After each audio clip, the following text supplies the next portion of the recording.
Fellas, how in the hell are we doing here today? Now we have something a little bit different planned here. I mean, if you can't already tell, this is not a video game. Instead of playing something here, we're going to be doing a full review on Logic's brand new album, Ultra 85. Now, if you don't know who Logic is, he's a rapper. And if you don't know what Ultra 85 is, it's an album. And if you don't know who I am, I'm Lunar. Okay, so yeah, Logic, rapper, new album. Great stuff going on here already, folks, that is for sure. If you didn't watch my last video on Logic, he created an entire website teasing aspects of this album months in advance, and I made a video breaking all of that down, so I felt obligated to make a video breaking down the actual album itself too. So that is what we are here to do today. Also, before we get into things here, I just want to mention that I'm going to be playing snippets of the songs and cutscenes from the album, but Logic, or whoever your manager is, if you're watching this, don't you fucking dare copyright me, dog, because I'm not trying to make any money off this. We're just trying to talk about things. So all right, let's talk about things. Alrighty, so just to start things off here, we're gonna break down how I feel about all the songs individually, then get into like sort of an overall review. In case you want to jump around, I'll have timestamps for everything, but yeah, let's just cut all this talk and jump straight into things here. Starting from the top with Paul Rodriguez. Hey yo, this that Tony Hawk Pro Skater soundtrack type beat. Welcome to Ultra 85.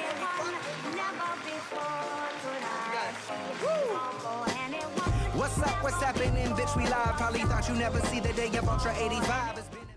Okay, what an insane way to kick things off here. This song literally feels like a victory lap on the very first track of the album. I mean, my boy Logic is firing on all cylinders right now. The song has a swanky, upbeat jazz feel that slows down in a few parts, but Logic doesn't slow down a single time with it. My man is rapping here on this song for like an entire 7 minutes straight. I mean, I've got no idea where he found the breath for all of this. But it is an insane high note to start the album off on, and this song was a fun time all around. The main theme for this song is also passion, which is 100% felt. He specifically says things like made 30 million 6 years ago, which is honestly wild when he puts it into that perspective. I mean, Logic already has generational wealth built up for him and his family. He could have pieced out from all this a long time ago and just lived out the rest of his days, but he's still out here pumping out albums for his fans because he loves this. This song also gives us our first cutscene of Kai and Thomas boarding Aquarius, and it's revealed that this project is actually a prequel to Incredible True Story and not a sequel, which kind of threw your boy for a loop a little bit. Hey yo. Hey yo.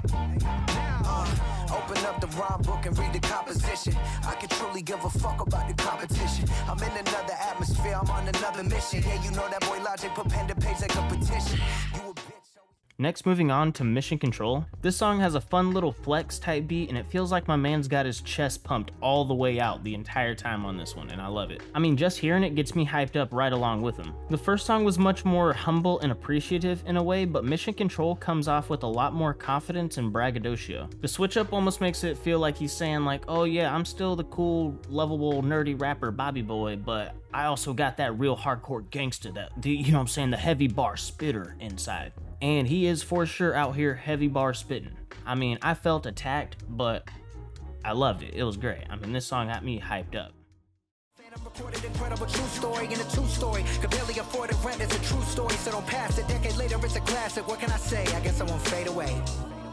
All day, every day, we was on that block until we made a way. Day to day, man, that's the only way. They gon' know my name until it fade away. Moving on to Deja Vu, the title of this track is a reference to Fade Away from Incredible True Story because it's a complete remake of that song in the beat, flow, and lyrics. And I mean, he killed this. This track has the same sort of feeling as the last one, where it feels like a very confident boast of skill and accomplishment, but this feels more like he's using that as a form of inspiration to say, this is how I started and you can come up too. It's confidence with a message, if you will.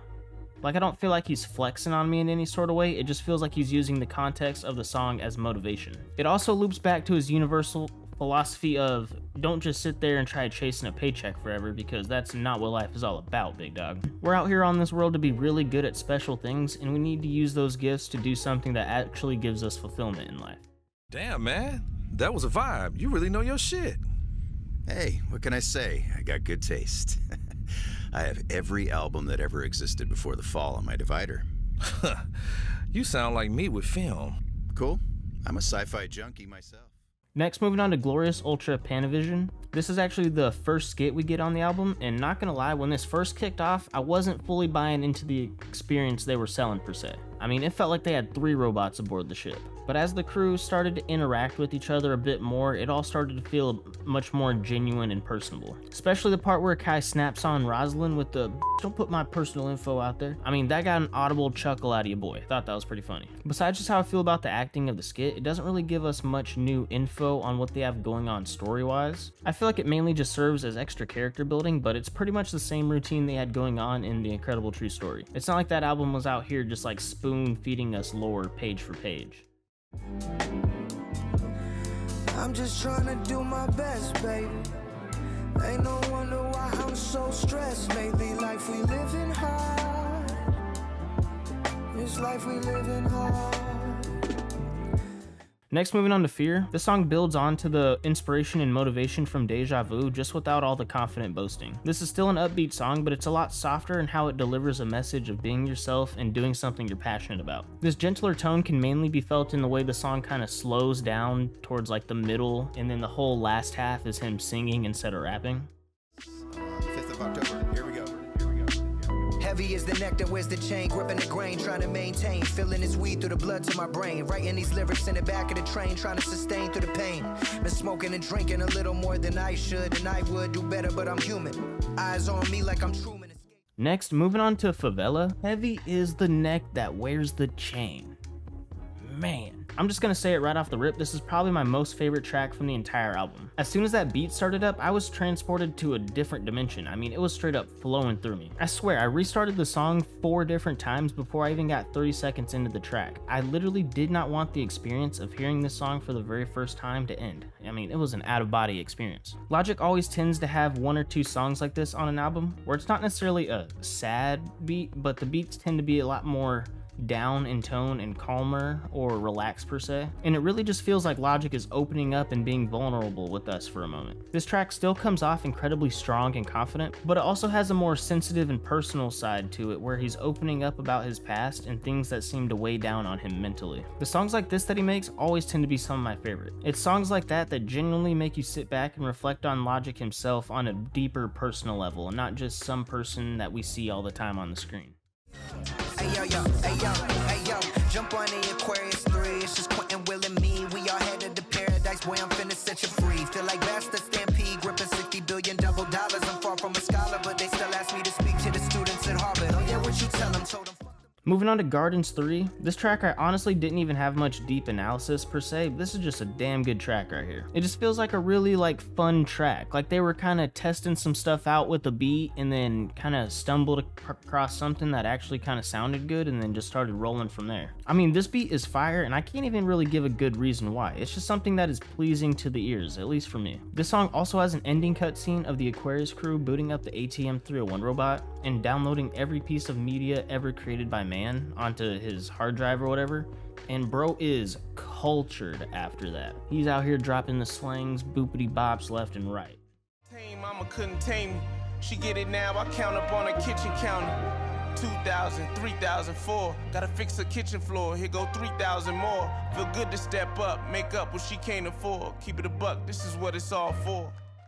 Next we have Ghost in a Machine, and this was another song that was teased on the ATM-301 website, and ever since hearing that little snippet of the beat, I've been excited for this to come out, and it did not disappoint in the slightest. The main content of this song from Logic's verse feels like a reflection of the past and who he is as a person, while also urging us to be our own people. The second half of this song with the 2 features almost feels like it's their own mini victory lap in of itself. I mean, this feels like something that would be playing at a party after like a championship or at some penthouse party overlooking New York City. This song just screams, we made it. The whole second half just has me envisioning like a huge party with champagne and everybody's just loving life. I mean, it's a great track. It feels like an anthem of celebration. From the blood underneath, sharpen your sword daily, don't just keep it in the sheath. Wake up every day as if you could relive it. Then whenever you feel negativity, come and just pivot. Appreciate the good and not the bad, be yourself and not the fad. It's okay to wake up sad, but it's a lot of people that woke up today in body bags. 332,648 to be exact. And you mad that you ain't get that big promotion? Fuck that, man, it's okay to be upset.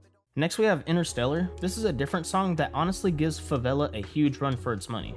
I mean, this song hit me in the exact same way. I literally could not get 30 seconds into it without just restarting it over and over again. I did not want the first experience to end. This is another lower beat song, but it also has a really smooth, jazzy tone to it. In this song, Logic urges the listeners to really figure out what makes them happy in life and pursue that. What sets this apart from the others though is that it feels like much more of a blunt and stern conversation compared to the other songs. This feels like Logic is really sitting us down and saying, I know I kind of talk about all this stuff all the time, but I am not kidding. You better be serious about yourself and your future, because some people don't even get the luxury of that decision. It feels like he's trying to tell us, don't let life pass you by, and he's not trying to be corny about it at all. Songs like this, I feel like specifically speak to me and my situation. I mean, this could not have dropped at more perfect of a time. If you guys can't already tell, you know what I'm saying, your boy's been grinding away at this YouTube thing, because this is what I love, and it's songs like this that Logic puts out that have me ready to run through a brick wall. And this kind of stuff inspires the hell out of me, and it really puts it into perspective how blessed we are to even walk around on this earth, and we can't waste that opportunity doing things that we hate. Here we are, money on my mind. Here we are, place most never find.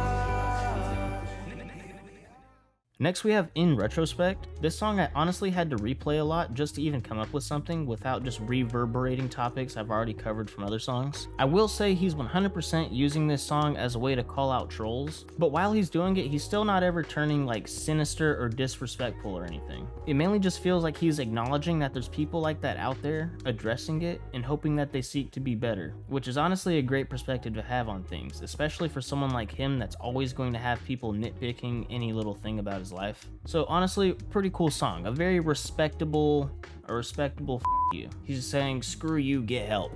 Get better. Next we have 44 Ever, and this track is a sequel to his songs 44 More and 44 Bars from his Bobby Tarantino albums. The Bobby Tarantino albums themselves are a lot more relaxed projects where Logic's not taking himself as seriously and just trying to make fun, poppy songs while having a good time. Not trying to discredit them at all by saying that. I mean, they're both great albums, but they're just not as serious of a project as these concept albums. They're just him hopping in the studio to have some fun on some beats. All of that is to say that this is exactly the kind of song that this is. A fun, not taking itself so seriously song. This theme is further pushed by the music video, which is essentially a big dance party aboard the Aquarius 3. I know they're doing extra stuff in the video, I just don't think it pertains to the story of Ultra 85 at all. The subject material for this song isn't anything very heavy hitting either. It's not supposed to be a deep thought song. It's just supposed to be a good background party type jam. The majority of the raps are the same assertive confidence boast from Mission Control, and it perfectly fits the beat he picked for it. Some days it feels like I'm not evolving, more like all of them. Fuck that, I'ma take them to another plane. Next up we have Love Me. This song almost sounds like Bobby Boy has us at a slam poetry concert, and he's got like a fedora with the full downward tilt like covering his face, and he's just going back and forth, dropping little emotional time bombs into your noggin. Like, damn, man, I'm sorry, man. I do love you. You are loved. Nah, but for real, it feels like Logic is once again getting very personal with us and just opening up about how he feels. What I'm getting from this is that he personally feels like he's always desperately seeking people's approval, whether that's something that he shows or not. This isn't just something that's singular to him, though. I mean, this is something everyone can relate to on some level. Everyone seeks the approvals from others throughout their life, whether that's their parents, teachers, friends, siblings, partners, pets, I mean, you name it. This is all something that we've felt before and can relate to, and it's honestly very respectable of him to be so open to talk about it with literally the whole world, whoever wants to listen. It's kind of corny, like the way he's like coming off in the raps, but it's honestly a very open, sensitive song. Are you not entertained? I can smell their flesh from here. The Planet Death welcomes their souls. Alright, next we have Planet Death, and this part, I'm not gonna lie, had your boy a little messed up. I thought this was actually going to be something that pertained to the story of Incredible True Story and Ultra 85, but they're just playing a video game on Aquarius passing time. He definitely got me with that one, but I am a little bit disappointed.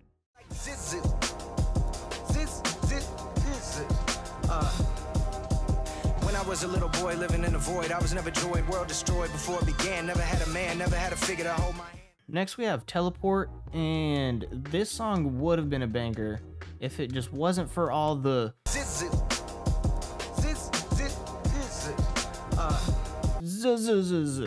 and then like there, I said it, Bobby. If you're watching this, I am sorry, but I could have done without all of the bugging out. It was too much. Besides Bug Bobby Boy, I mean, this man is going off in the song. I love the beat, I love the flow. The song uses the word teleport as a way to skip around through memories of Bobby's life that shaped him into the person he is today. And like I said, great song, great flow, great message, but my boy is bugging literally out here. E4. E5. Bishop C4. Knight C6. Queen H5. Next up we have Chess, pretty much back-to-back skits, just with a song in between. And as we all already know, Logic is a big fan of chess, so he had to horseshoe some sort of reference in there somewhere. There's not much going on in the actual scene, it's just Kai and Thomas playing chess, but it almost acts as comedic relief during the album. By now I'm actually pretty bought into their relationship, so it's cool to just see them jiving for a bit and building chemistry. And this scene has some pretty funny moments too. My bitch is bad as fuck, got 2 kids sipping, yeah, she smoke. Decide I make all your hair like Michelangelo. I got my shirt off. Next up we have Antidote, and okay, I am not gonna lie, I do not know what is going on here at all. I think my boy's just out here having a little too much fun. I might need him to just reel it back in a tad bit. This feels like he was just going for something really different, and I just wasn't a fan at all. That doesn't necessarily mean it's bad though. I mean, he is still spitting in the song. Just because I don't like it doesn't mean it's not someone else's favorite song on the album. I'm just saying how I personally felt. You don't have the same passion and skill as you did when you were younger, and you never will fill the void. Your fans want you in the past like Christopher Lloyd. Been on tour for 10 years like a Marine that's been deployed. Next we have Once Upon a Time in Hollywood, and this song almost feels like he's at the movie theaters just watching a highlight reel of his whole career, the highs and the lows. Quentin Tarantino is deeply rooted into him and his music, and he's comparing different moments of his career to Tarantino movies, which is a pretty neat callback to just who he is as a person. Something he also touches on in this song is that he feels like he'll never be as passionate as he was when he wasn't as famous because he was still so hungry to make it back then. And now, I mean, he's here, he's done it. This is something that I'm sure is very personal for him to try talking about, but I don't necessarily think it's about the passion all the way. I think it's more so the hunger. As we've already established, this man is a multi-millionaire. I mean, he could peace out whenever he wants, but he's still putting out music. That right there is straight up passion. Yes, the hunger and drive might not be the same, but I think he still fully lives and breathes music. I think this shit is in his blood. He could never just walk away from all this. And I don't think he's even saying that. He definitely doesn't want to. Yo, picking the pen up when I'm feeling pen up, like a canine when he picking the center. 17 in the stair, yo, a 17 in the stairway, hustling drugs, listening to Grandmaster by Jizza and Muggs. My mama wildin' while I'm trying to find my... Next up we have Peace, Love, and Positivity. Okay, this starts out as a really cool song, but somewhere along the line, it turns into, motherfucker, don't you know I'm half black? I can say the N-word. And he just starts running with it the entire song. I mean, it was honestly pretty funny, I'm not even gonna lie. This song got some chuckles out of your boy. I don't know if any of you can tell by now, but your boy is as white as they come, okay? So I don't even know if I can fully talk about this right now. I might be canceling myself before I've even really started, but I will say it was funny. The end of the song also has Kai and Thomas returning from their mission, which is pretty cool. I mean, I wish I knew what happened that whole time, but I guess I'll just cop the book and figure out, no worries. Running what I really wanted, a mama and a daddy, but probably both which they probably never had me. Even though my mama got that check from the government once a month, no wonder why I stunned. I made it out, I never died. The reason that I do it, I knew it, moved through it, everything keep growing. Why you think I gotta put this boy up on the track? Because you gotta pay it back, matter of fact. Alright, moving on to City in the Stars. This is another certified hood classic right here. The beat, the flow, the lyrics, everything is perfect. I mean, they are absolutely sailing over this beat. They are skating, surfing, gliding, flying. Whatever adjective you want to use, they are doing it all over this beat. I mean, it feels like one of those songs where you can just lay on the couch, close your eyes, and you'll just start floating into the air randomly. This song feels like the album is really stretching its legs. We've already had singing on the album, but this feature feels a lot more vibrant and airy. The beat also just straight up flows like water with all the different string instruments. There's also a really interesting dynamic between the beat where the string and wind instruments are a lot slower and whimsical, but the drums are really sharp and upbeat. The beat overall feels really slow, but the drums make the lyrics speed up and the fast rhymes just skip over this track effortlessly. This song is definitely another top favorite from the album right here. I mean, this was an insane listening experience. I remember I didn't believe in myself, but she was right there believing in me. I remember I didn't believe in myself, but she was right there believing in me. Alrighty folks, last but not least, we have Thank You For Believing In Me. As a big farewell on the final track of the album, I can't think of a better way for him to top it off than this. Just as the title indicates, this is a thank you from Logic to his fans and anyone who saw something in him on his journey. But this can also be applied in your own life too. When I was listening to this, I was getting feelings of all the people that have personally believed in me during whatever point of my life. Moral of the story, it's a great song that points towards your own life and shows you people who have been in your corner on your missions. The thankfulness of this song comes off incredibly genuine and humble, and it's a great mindset to have in life in any situation you find yourself in. The end of the song is the last we hear from Thomas and Kai, and their last conversation ends on a very inspiring quote that Logic has had on his albums before. Thomas tells Kai about a quote from Alan Watts where he says, "Anything you could be interested in, you will find others who are," which is something that was also in the ending of Incredible True Story. This sounds like something Logic has certainly lived by for quite some time.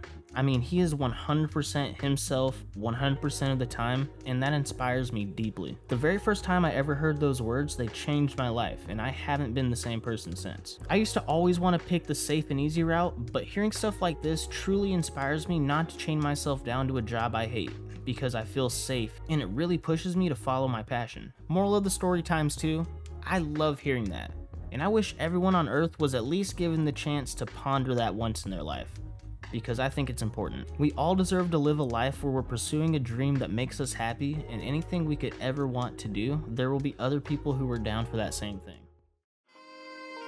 And after all, if you do really like what you're doing, it doesn't matter what it is. Somebody's interested in everything, and anything you can be interested in, you'll find others who are. But it's absolutely stupid to spend your time doing things you don't like, and to teach your children to follow in the same track. Alrighty fellas, alright. That is the entire album right there, all broken down into bite-sized pieces. But before we get into a final overview, I just want to give you my list for my top 3 favorite songs. So yeah, let's do the thing. Starting at number 3, we have City in the Stars.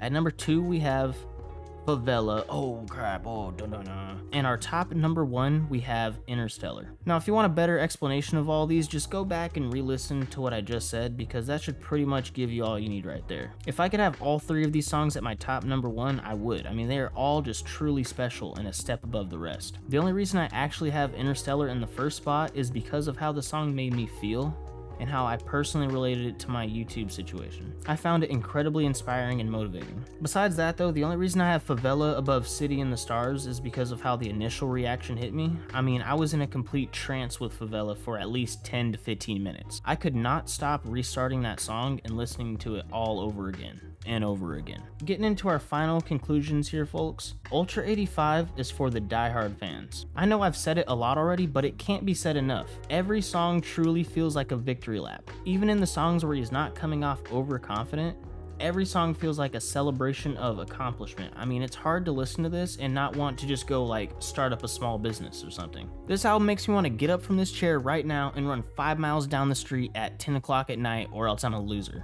Logic is truly my favorite artist on this planet, and it's because of projects like this and the mindset he promotes. Even when he says he's not hungry, my man is hungry. There is a drive built into him that most people can only dream of achieving, and I respect that deeply. Overall, I thought this album top to bottom was an insanely good time, and it's really fighting for a spot right now in his all-time greats list for me. I will say I didn't really like that Antidote song and the zzz, but everything else was great. I mean, I loved it. Something a bit more story related too that I'll mention, is that when this was initially announced, I really thought that this was going to be a continuation of Incredible True Story, and it technically is, but I was thinking more of a sequel and not a prequel. I also wish some of the story elements weren't so choppy in the album, like ATM 301 getting booted up with all the media from humans ever, and then they just cut to the end of the album with the mission being over. I mean, come on now, I would have at least liked one skit where ATM 301 is chopping it up with his new personality. But I guess that's stuff that's just saved for the book, which I understand from a marketing aspect, but some people definitely aren't going to get the book experience. They're just going off the album. But like I also mentioned at the beginning, I mean, Incredible True Story also wasn't really just sitting there spoon feeding us a story, so I guess I couldn't have really expected too much from this. Switching over to something a little different that I hate that Logic always does too, is I feel like he releases way too many singles before the actual album release. I feel like he does it for all his other albums, and I feel like this album suffered the same fate. I feel like we just got one too many singles. Let's keep it to like 2, maybe 3, and then drop an album. Typically, if it's a smaller project and they're dropping a bunch of singles, I'm a lot more disappointed because you don't get as much bang for your buck on the actual release date, but this album did have a lot of songs, so it kind of offsetted that a little bit, which was nice. If I had to wrap this all up into a rating today, 1 to 10, I think I'm going to give it a 9.5. I'll just say Incredible True Story is my favorite Logic album, and ever since then, I've been looking for something that encompasses that same feeling I got when I heard that, and this album definitely scratches that itch. Every track is pretty much a banger for your boy, besides those 2 I mentioned earlier. But also, it's worth mentioning that music is probably the most subjective form of media there is, and this is all just my opinion. For me personally, I don't even really have a type of music I like. I listen to literally anything. If it sounds good, it sounds good. And that's pretty much the only justification you need for music. That's all that matters. Maybe you yourself actually like Teleport and Antidote, or maybe you hated the entire album in general. It honestly just be like that. Nobody can stop you from having that opinion. There's nothing to objectively, scientifically prove that as wrong. That honestly kind of makes music hard to review, at least for me, but I mean, all reviews are subjective anyways. Everybody's just out here giving their personal opinion on things, so same. To wrap things all up here, I just want you to know I deeply appreciate you sticking around this long and watching this video. We're probably gonna wrap things up here, but seriously, thank you for sticking around and listening to what I had to say. It truly means a lot. If you've also listened to Logic's new album Ultra 85, comment down below and let me know what you thought of it. I would love to hear it. Also, let me know what your favorite or least favorite songs are too. That would be pretty interesting to know. If you enjoyed the video, make sure to leave a like and subscribe for more content like this. I probably won't do a lot of album reviews, but if something really speaks to me, then I'll crank a video out for it, no doubt. Alright y'all, I'm done. I'm signing out here. I'll catch you on the flippity flip. This has been Lunar, and welcome to Bound.